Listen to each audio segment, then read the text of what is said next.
indicative. All right? So, Roman numeral 2 here on our handout. The aorist is used for past time, as we've mentioned, and portrays perfective aspect, portraying the action as a bounded whole, or in summary fashion without reference to the way it unfolds in time. Mounce describes the semantics of the aorist as undefined aspect. And as I mentioned the other day, I'm not fond of that term, but I think what he's trying to say is that it's really the less marked grammatical aspect category in Greek. That is to say, if you want to define the action as a simple action or as the whole action, you use the aorist for it. And if you want to add the added constraint of thinking of the action as something ongoing or progressing in time or through time, then you choose the more marked aspect, which is the imperfective. The stem that's used for the second aorist middle is the same one that we're going to use for the second aorist active. All right. So there aren't separate stems for the aorist active and the aorist middle. They both employ the same one. And this is important because when we get to the aorist passive indicative tense, we're going to find that the aorist passive uses an entirely different stem than the aorist active and middle do. So there's a real difference there. For now, any second aorist middle forms you learn will be what Mounce calls deponent. That is to say, they have no active form or morphology. Morphology is just the system of inflectional endings here, as I'm using that term. There are no active forms. They only use middle or passive forms, but they are often translated as if they were active in sense. Okay, so our example here is egonamane, which is the second aorist middle, or Mounce would call second aorist deponent, indicative first person singular of the verb genomai, and that would be translated as I became. I became. So let's take a look at the components of the form on your handout here. First of all, since we're dealing with a past time secondary tense, it's going to be augmented as the second aorist active was. And that augment always goes at the front of the verbal stem. If the verb is a compound verb, then the augment will go after the prefix, but before the stem. And if there's no prefix, a compound prefix, then it'll just go on the front. If we start the stem with a consonant, then we're going to use epsilon with the smooth breathing. If it starts with a vowel, we will lengthen the initial vowel, and that will be the augment. So does anybody know what you call the augment when it's the epsilon? Yeah, that's a syllabic augment, because what it's doing is it's adding a syllable to your word, right? If it's balo, and you add an epsilon before the ball part, ebal, right, ebalon, then you've added a syllable. So that's called a syllabic augment. That's if it's an epsilon? Yeah, if it's an epsilon. If you're just lengthening the vowel, you're not adding a syllable, right? You're just changing the quality, the quantity of the vowel. So that's a quantitative augment. Now the stem, as we've mentioned, is the aorist active stem. The tense formative is nil. We don't use one for the second aorists. Only the first aorist will use that, so we'll learn that in the next chapter. The connecting vowels are the ones you've come to know and love dearly, omicron and epsilon. And what is our rule for these? Omicron before what letters? Omicrons before mu and nu, and epsilon everywhere else. And then our personal endings are those secondary endings, but they're the middle passive ones. On the chart of personal endings I showed you, they are this bottom right-hand corner set. So main, sa, ta, methus, they, and ta. Okay? So we already know these. This is all good. Makes us happy, doesn't it? Here is the form with all those components labeled for us. So augment, aorist active stem, again, connecting vowel, omicron before a mu, and main for the secondary middle passive personal endings. Main is which one, by the way? First singular. Is it first person masculine or first person feminine singular? Both. and neuter for that matter, right? That is to say, the personal endings are not marked for gender in Greek, are they? They are in Hebrew and other languages, but not in Greek. Okay, good. So let's take a look here at our chart. This is what it will look like. We have our augment plus the aorist active stem that's being used even for middle. And it's again for the word genomai, or the verb genomai. Our connecting vowels alternate between omicron and epsilon, depending on the mu or nu that follows. And then the resultant endings will look like this. This is the connecting vowel and the personal ending here together. The second singular, again, is the only one that presents any problems for us. And as we walk through this, I'll just make a comment about those. So Abane, we have no phonetic changes that happen, so everything is perfectly fine. The only thing here is that I'm going to get an accent on the omicron here, whereas on a lot of these forms, I'm going to have it on the epsilon, on the gen part. Okay? So Abane. Say that with me. Abane. And then for agenasa, Abane is I became. Agenasa is you became. I have a sigma between two vowels. What do we call that? Intervocalic sigma. What does it like to do? It likes to drop into Hades, right? And we're left with epsilon and omicron together. Those will form a diphthong. That's a contraction into a diphthong, and that is omicron upsilon now. So agenu. So say that with me, agenu. And then for again, I have for the connecting vowel and ta for 3s. So for he, she, or it became. There are no changes necessary here. Everything is perfectly fine. And the same thing with all the other forms. So everybody, agenata. And then agenamatha. We became ageneste. Y'all became agenanta. Is they became. Now, always remember that when you see ta at the end of a verbal form, you need to ask yourself, is there a nu right before that tau or not? Because if there is, it's third plural. If there's not, it's third singular, okay? So pay attention to that. Maybe this is like just a rule I'm forgetting, but how come sometimes the accent is over the omicron? Okay, yeah, that's a good question. What's happened here is that if you remember the rules, did you learn anything about where the acute accent can go versus the circumflex versus the grave accent? The acute accent can go on any of the last three syllables of a word. Any word. So I could put an acute accent on any of the last three syllables. The circumflex can only go on one of the last two syllables, and the grave or grave accent can only go on the last syllable. Okay? So if you notice, I have, take a look at agenata here. I have syllable one, right? Every vowel or diphthong makes a syllable. So I have ta, ne, and ge. It's sort of hard to read this backwards by syllable. So agenata. The accent mark here can be on the third from the end. It could go here, which we have on the second to the last syllable, right? There's an issue with acute accents, and that is I can do it on the third from the end if I don't have long vowels over here. But if my vowel lengthens, as I have here, this eta, then I can't have an acute accent 3 away from the end. It has to shift over 1. Okay? So that's a peculiarity of the language. It isn't something that is really all that important to know, but that's why it happens. So over here with these other ones, my accent stays on the epsilon because I've got short vowels after it, right?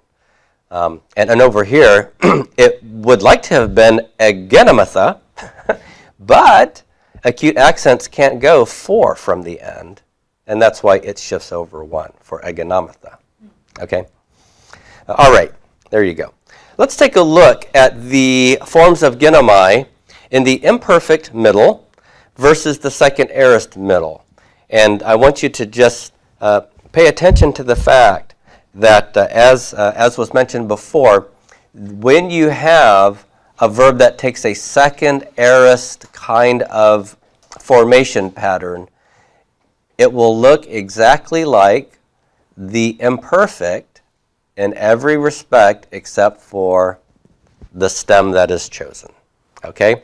The imperfect uses all the same augments. So notice I've got epsilon all the way down the line on both of those columns, right? I have the same connecting vowels and all the same secondary middle endings. Both of them have amen, u, and eta, ametha, este, anta. Okay? The difference is the stem. I'm using the present stem for the imperfect. I'm using the aorist stem for the second aorist. Okay? So let's look at the translation value of these. Egenamen, the imperfect, is I was becoming. Egenamen, second aorist middle, I became.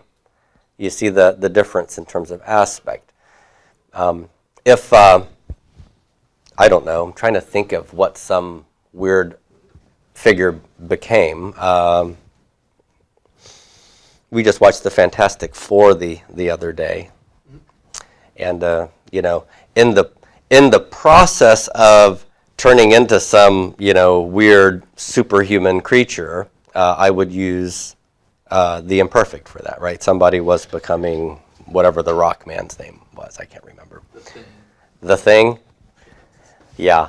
But if I'm not wanting you to think of the process of his becoming, but just a simple action that he became the Thing, then I would use the second aorist middle for that. Okay?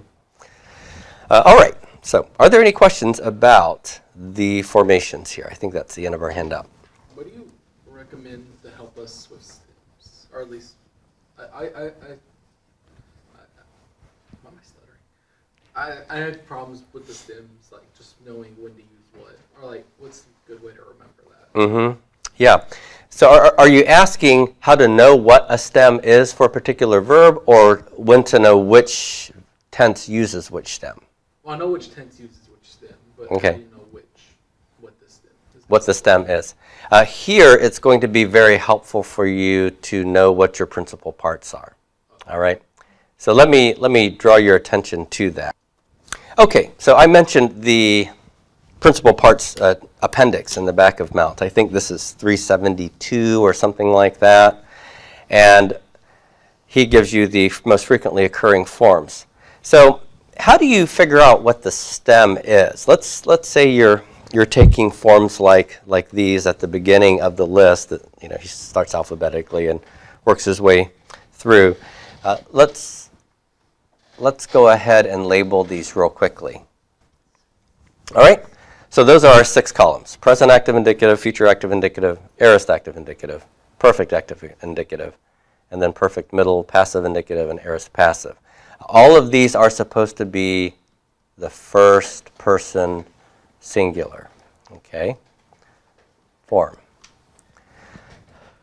So when you come to a form like agapao, ago, iro, what are we looking for? Well, you have to know what stem is being used by these different tenses. So which stem is used for the present active indicative? The present stem, okay. Which stem is used for the future active indicative? The future stem. Okay, now sometimes the future stem looks just like the present stem. Sometimes it does not. Okay, so we have agapao. The stem is actually agapa. And for the future, the stem is still agapa, but we learned something about what stems do when you add an a tense formative, is they lengthen, right? And then so these contract vowels lengthen to eta if they're epsilon or alpha, and omicron goes to omega.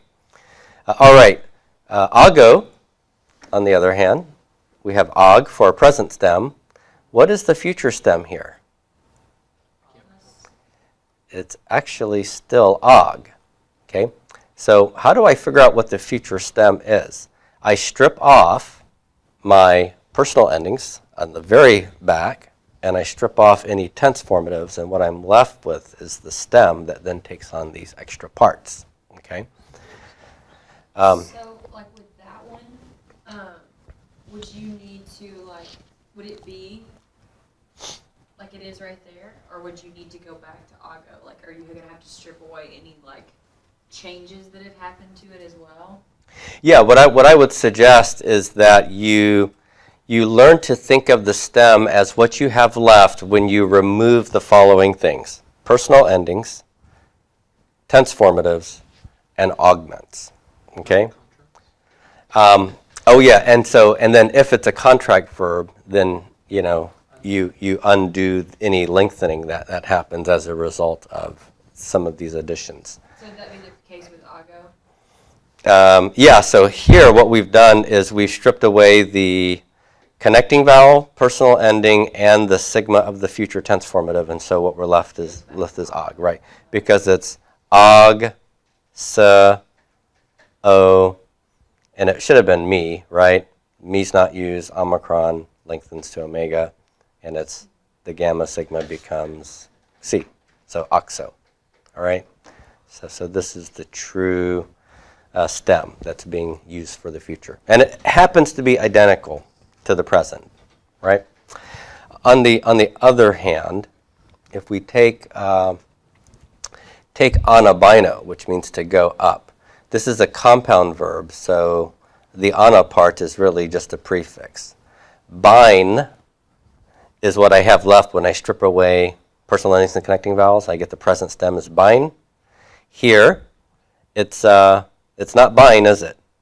I get rid of the my, get rid of the connecting vowel, get rid of the tense formative, and I've got the beta eta. So that's what's left. Right. Yeah, actually, the stem is probably ba here. Ba. Alpha lengthened the long alpha, not eta. Why did it lengthen the eta? Well, what happens is you do have sometimes. Let me move up over here. When you have lengthening, sometimes alphas go to eta and epsilons go to eta. Sometimes short alphas go to long alpha, which looks the same. Okay. So yes, those are possibly ways to lengthen an alpha. Why is that one that we were just looking at? Why does it have the middle passive ending? Okay. Well, that's a good question.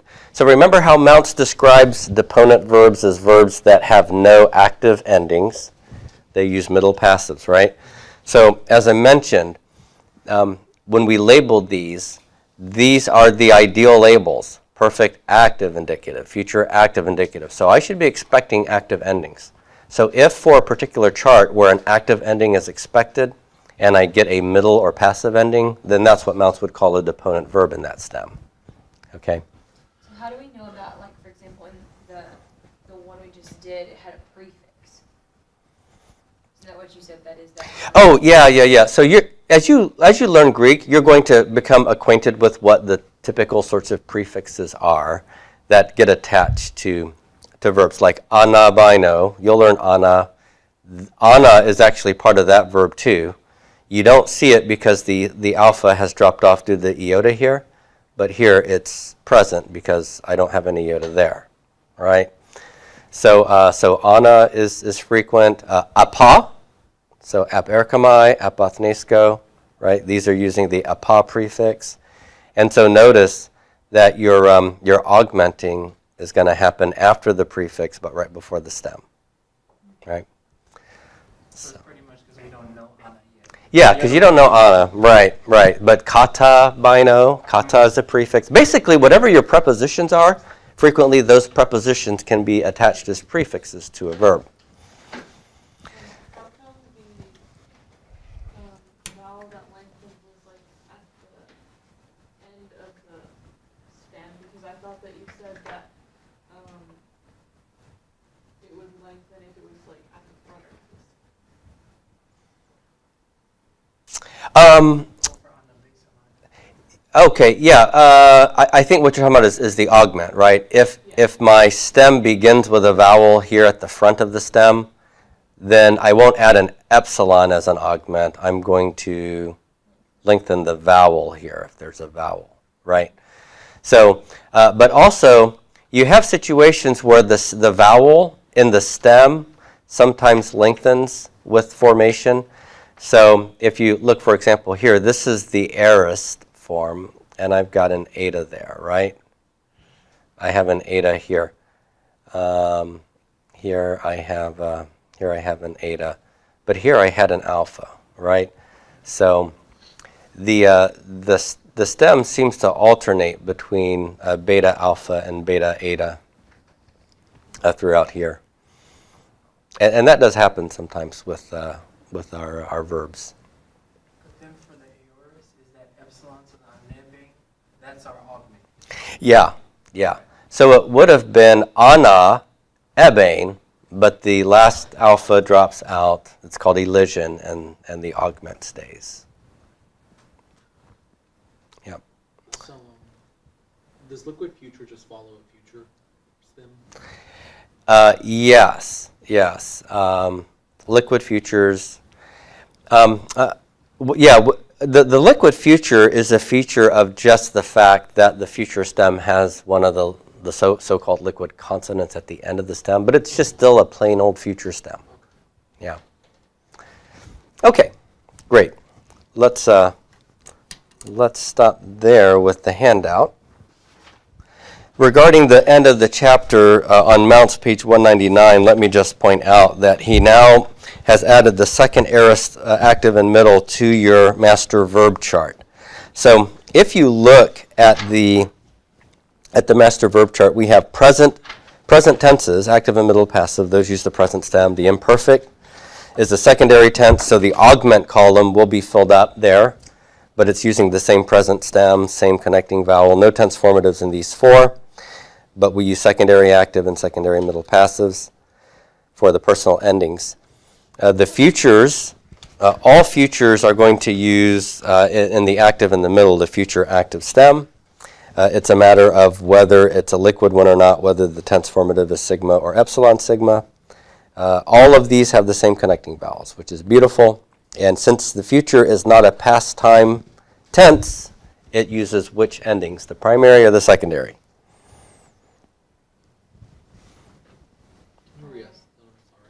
Since the future is not past time, will it use the primary or the secondary endings?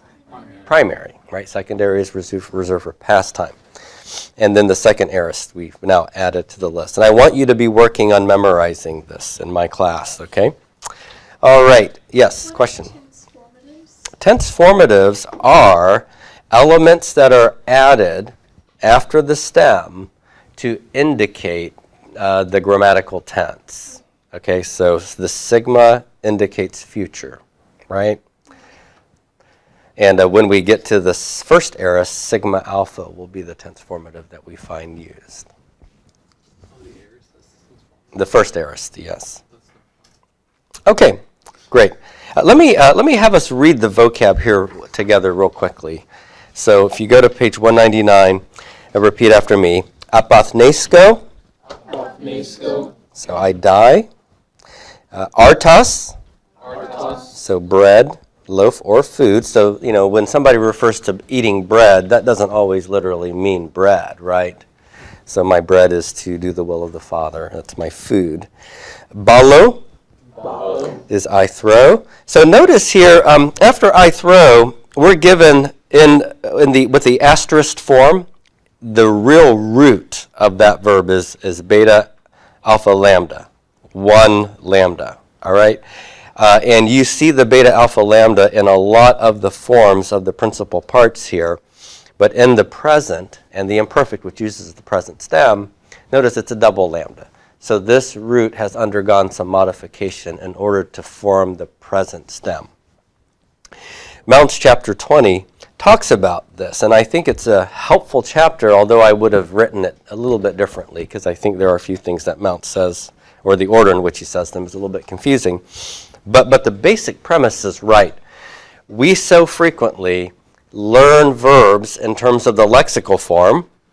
And so the stem we always associate with the verb is the present stem, when the reality is that the present stem is actually the most irregular stem in the verb's principal parts. So be careful with that, okay? Next we have gay. And the genitive is geis. So this is earth, land, region, or humanity. Humanity meaning when you talk about the whole world or all the earth, right? He went the way of all the earth. That expression means that someone died, right? Because all humanity dies. So that's really sort of a metaphorical, figurative meaning for gay. Ginomai. So here's another so-called linking verb. Remember what linking verbs are?